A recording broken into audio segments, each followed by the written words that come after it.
Ladies and gentlemen, welcome to Layers, back in 2024, and today I am starting a new journey after interviewing Brian Ramage about the last Ramage Inc. record. We're going to go back in time a little bit, and we're going to a lovely country called France, and we're going to be talking to Victor Miranda Martin, I hope I'm pronouncing that correctly, of Keor. Hey, there we go, he's here. Here he is. I love it with the hard R. I don't say it to myself that often, so I guess it's free to interpret. That was actually, yeah, that's like the first question I had, because I was like, I want to always respect everyone and figure, okay, how should I pronounce it? And you immediately were like, oh, I like the second one. So I was like, okay, then I think we're good. We're going to dive into Tearoom today. And obviously you've released a whole bunch of music before that. And I figured there might be people who are watching this who've never heard anything of what you did before. So maybe you can give a bit of an introduction. Like, who are you? What do you do? How do you describe your music? I would say psychedelic more than progressive. Mm-hmm. And I was featured in prog magazine, so I guess I'm in the prog scene. I know a couple King Crimson songs, but I was more into heavy metal and like folk music, and I don't know, just playing World of Warcraft and watching fantasy movies, and it just gobbled up. And classical guitar, a big influence on the arpeggial stuff, and so that got me thinking I was ripping off Steven Wilson. That's what you thought, or what others thought about your music? I guess a bit of both. Huh. I mean, I definitely tried to rip him off, and okay, the first revelation is already here in like the first few minutes of the show. It's like, yeah, I ripped off Steven Wilson. There we go. Nah, okay, like, cool. If you're talking about Keor, which I would say is my, perhaps, it is my most listened to album. Mm-hmm. On Spotify, at least. I did like purposely rip off everything I could, and people know the records, I guess. If you listen to Opeth and Devin Townsend and Steven Wilson, like, it was purposeful, especially on Snibble by the Pond. There's like that one melody. Mm-hmm. I guess nobody even pointed out where I ripped it from, so I guess I'm just gonna shut my mouth on this one. No, but to be fair though, it's like you're mentioning a lot of artists that I think everyone from, I mean, there's a bit of an age difference between us as well, but it's like I feel that everyone who at least consumed prog or progressive music in like the, let's say, early 2000s up until 2015 heard all those artists. You know what I mean? Like, everyone has kind of got that into their subconsciousness anyway, I think. So I don't think that's necessarily a bad thing. It just makes sense. Do you listen to the older bands? I do, actually, yes. I mean, but it was really a thing that I got into later. You know, like way later. Like, I started out as a metal kid, and the first stuff that I listened to was like, I believe then the Symphony X album came out that influenced me, in Pain of Salvation, and that stuff was like early 2000s stuff. That was what I was listening to then. And then years later, people were like, hey, if you like this, then you might want to check out The Wall as well, or you might want to check out Selling England by the Pound, because that's what inspired this stuff. And then I kind of did this rabbit hole thing that I did dive into a lot of 70s bands, and I do appreciate it, but I get that it's not that. There's also a lot of people who are like, yeah, that's boomer music and I don't get it. I'm like, yeah, that's fair. You know, like, either it resonates with you or it doesn't, you know, easy as that, I think. The way I work is usually when I'm finding out a new artist, I need that one track that I'm on a loop and listen to forever. And if I found one of those, then maybe there's an album, and maybe I end up listening to the whole discog, but that's pretty rare. I kind of feel that. You said you combined all those influences, and that's how the music came out. So did you set out to write Keor with that in mind specifically, or was that just something that happened and you were like, okay, I'm just gonna roll with it? Nah, Keor was like, I really did it for me, because I had done an album before. The Hive Mind is not on Spotify right now. I'm putting it back on. And also, for those of you who do want to hear that, I believe you did do a 2023 remix on Bandcamp, right? Because I saw it on the list. I'm pretty proud of that album, actually, but nobody listened to it, and so I assumed Keor would be the same. And I just had the time to do another album. So let's just dive into the Tearoom album now. What was the main idea behind it? Because I love the title, but I was like, is there a specific reasoning behind why it is called Tearoom? What's the deal with that? Yeah, I was just trying to push things a bit further, an emotional place, just same as Keor. I'm just trying to pinpoint whatever the music makes me feel in one word. On that subject, every time I do an album, I just I don't have the same process at all, which is kind of a difficulty because I would like to document a bit more the stuff I do, but like the more I try to make sense of it, the more I get writer's block, and so Right. I just end up like disappearing. And whenever I come up with something fresh, then I share it, and like trying to make that into a career. But that's where creativity comes from in a way. So there's nothing wrong with that per se. You don't necessarily have to be out there all the time, right? Well, I guess when I was doing Tearoom, I was more like it was the last year that I was in university, and I just finished conservatory as well, where I did a bit of like classical music and sight reading, and which I was not good at because I started pretty late, but I kind of wanted to dabble a little bit. And so Tearoom was like, as much as I could imagine the music in my head. So for Hive Mind, I was learning how to produce. So I was Right. just recording some loops, and whatever I got in the end, I stitched into an album, and that was it. And that was like the fun process. Keor, I had a new software. I was using Logic, and kind of the same, like I was learning. Tearoom, like I was more into the mindset of imagining something and then trying to make it as close as what I imagined in the beginning. Right. So Yeah. the Yeah. creative part was like 6 months where I imagined the whole thing. Then for 2 years I was working on reconstructing that idea that I had in the beginning, and it was difficult, honestly.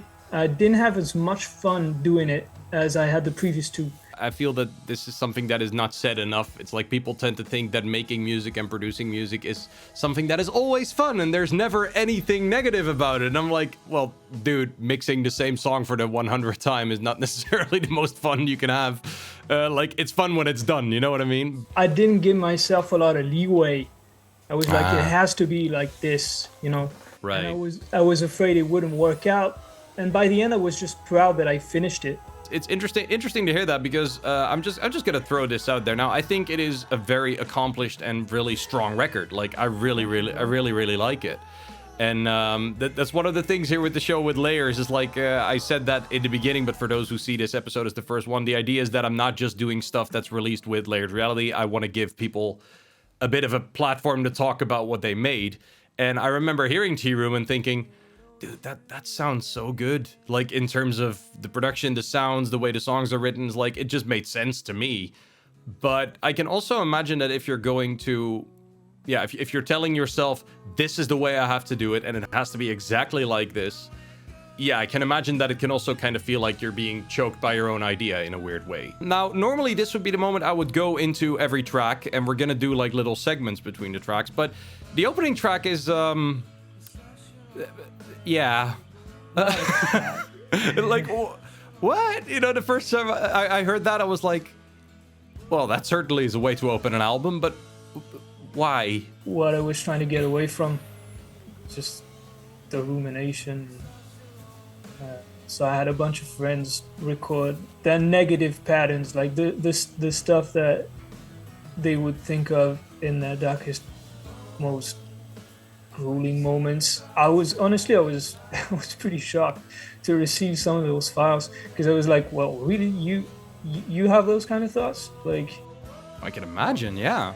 Obviously the title is 3 exclamation marks, and I was like, well, okay, that's a start, and the track length wasn't that long, so I was like, okay, this is probably just an intro. But I remember feeling relatively uneasy the first time I heard it. I might have come up with the 3 exclamation points right when I was uploading it. Like, seriously? It's like, what's the title? I don't know. What's the first thing I can find? Just pain. Pain. No, wait. Shouldn't we be grunting sorrow now? Because that's like the Akkerfeld thing to do, right? Sorrow. No. Sorrow. Yeah, there you go. Exactly. I don't have that kind of voice. If I ever do, actually, I've done like some screaming. I've been thinking about it. I would love to do a whole track. Who knows? Might just happen.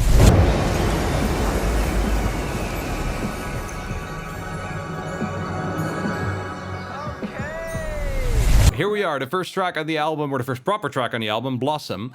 First thing that stands out to me is that all the titles are obviously in all caps, except for A warlike, in which the A was spelled with a small a. I don't know if there was any deeper thought behind that, but we'll get to that later. Well, it was like that on Bandcamp. I'm sorry, maybe something went wrong there. I don't know.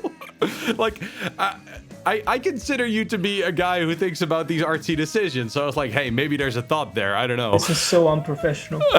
No, it's not. It's sometimes that's also just life. That's what it is. I was pissed because Spotify wouldn't let me have it in all caps. Oh, not at all. Yeah. Oh, okay. That's weird, though. I thought they would actually allow that. But yeah, Blossom. What can you tell us about the track? What is it about? What's It's the first one I wrote. The demo sounds a lot better than the final version, even though Tim, there's two drum sets on this album. There's small drums and big drums. If you listen closely, like there's a smaller drum kit that's like on the more funky fusion tracks, and a bigger set of drums that was played by Marcin des Sables.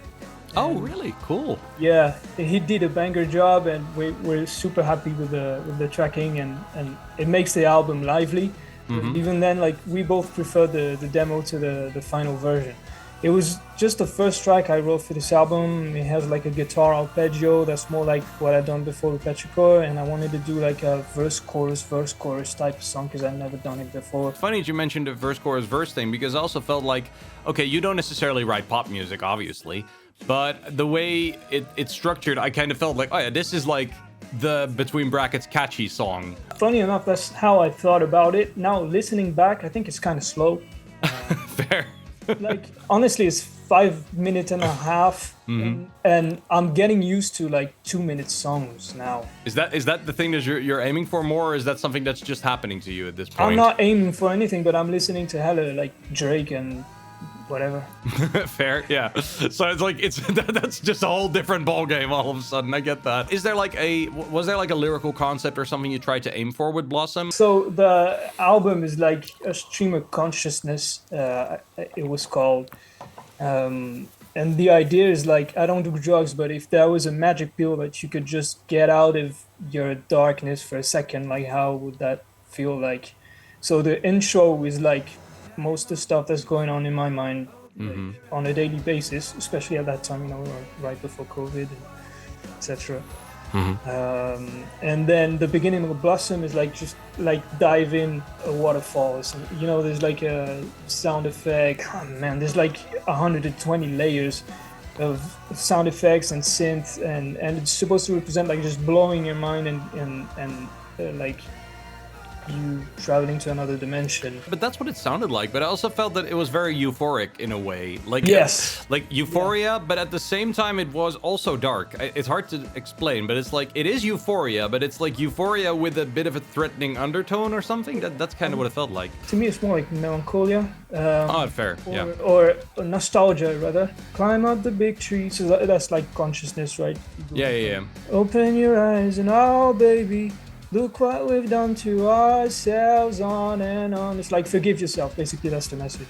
It's a good message. Forgive yourself and then move on. So that's like the intro. And I guess if you're having like a dark episode, first step is like letting go or some kind. Because if you just kept yourself in the loop, you wouldn't go anywhere. No, you're not helping yourself when you do that. No, I agree. I probably did like 300 vocal takes. Was it because you were not feeling it, or was it because you wanted that many layers? How? I totally wasn't feeling it. I just I finished this album through force of will. I just wanted to get over with what I had expressed. It took me like a full year to record, in between like the lockdowns and etc. Right. It was supposed to be like a spring record, like something to listen on a sunny day, and I finished recording it. It was like November, and it was 6 months after I started working at the studio, and I found myself smoking a cigarette outside. It was gray and dark, and I was like, well, I guess it's finished, but it didn't go quite as planned, did it? I can imagine that is frustrating, though. I mean, like I said, it is a good album came out of it, but I can imagine that, yeah, I can imagine you might have been tired at that point already. To me, it's like I felt something that was complex at that time, and I got it across. I had a feeling like I said whatever I had to say. If you want to, if you get it, you get it. If you don't, you don't. But anyway, it's out Fair. there.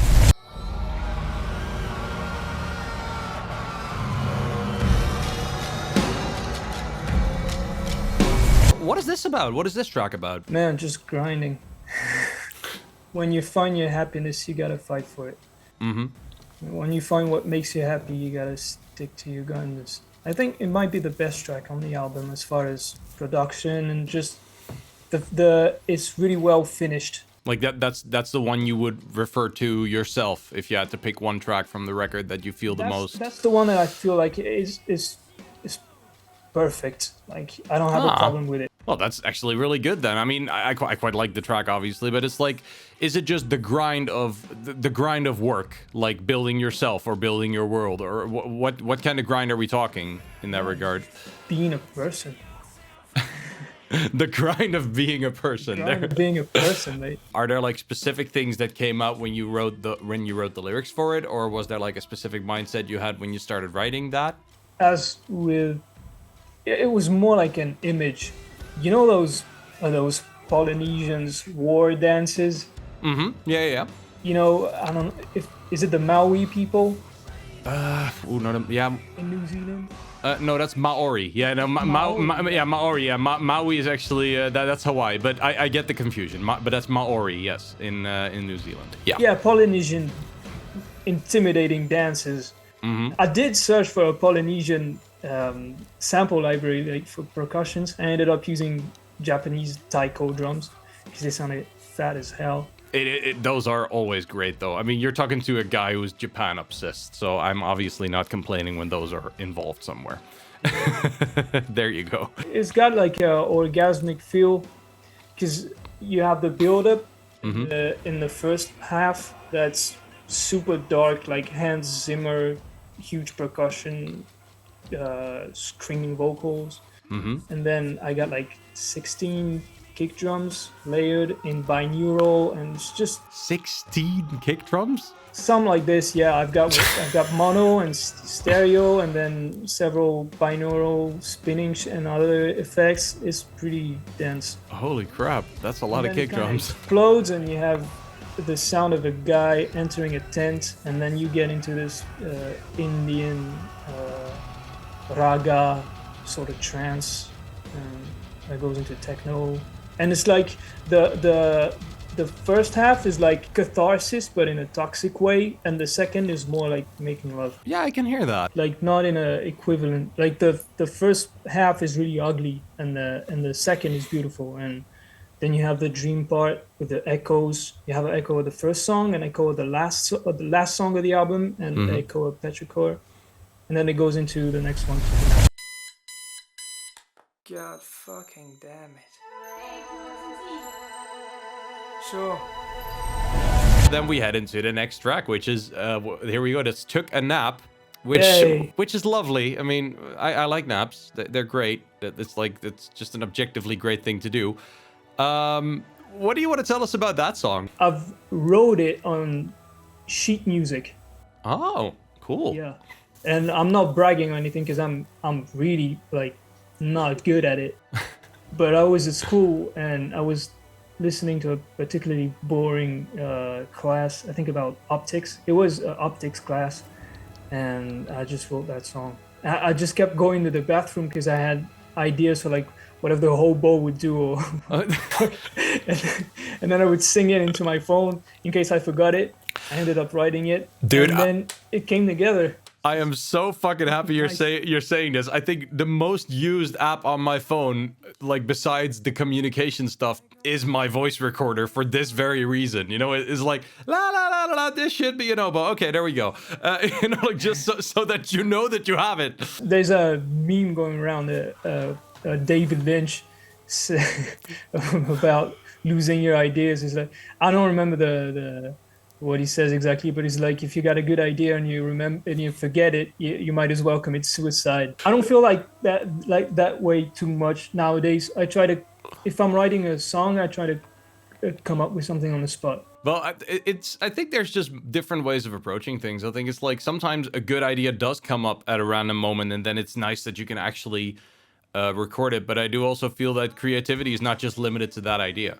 You know, it's like, okay, you might have missed that idea, but it doesn't mean that a new idea cannot happen tomorrow. Is there anything specific you want to mention in terms of how the song turned out? No, I'm pretty happy with it. It does its job. Lucas de la Rosa, whispering guitar part, and he did something I've never heard guitars sound like it. It's pretty unique. Yeah, Lulu did a really good job on that. Absolutely, yeah. That's good stuff. Well, that brings us to the end of the first episode of us going through Keor's Tearoom, and I hope you guys enjoyed this little analysis and listening to this record. Stay tuned for the next episode, which is coming in 2 weeks, in which we're going to be looking at the next set of tracks. So stay safe, stay happy, stay healthy.